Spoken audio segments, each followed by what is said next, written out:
स्वामी म्हणाले, घाबरू नकोस. अक्कलकोट पासून थोड्याच अंतरावर एक साधा कष्टकरी माणूस राहत होता. कुटुंबाची जबाबदारी, कर्ज, आजारपण सगळं एकाच वेळी त्याच्यावर कोसळलं होतं. एके रात्री त्याची मुलगी अचानक बेशुद्ध पडली. गावात डॉक्टर नव्हते. पावसाची रात्र होती. रस्ता बंद होता. तो माणूस मुलीला उचलून बसमध्ये बसला.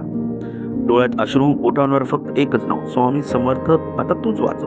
अचानक बस बंद पडली. सगळे घाबरले. ड्रायव्हर म्हणाला, आता पुढे जाणे शक्य नाही. तो माणूस खाली उतरला.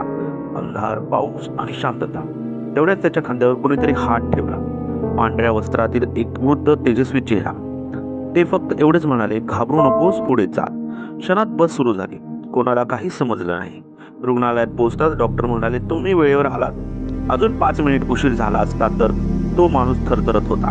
डोळ्यातून अश्रू वाहत होते. तो बाहेर आला आणि अचानक लक्षात आलं, ते वृद्ध बाबा कुठेच दिसत नाहीत. त्यांनी खूप ठिकाणी शोधाशोध केली, पण ते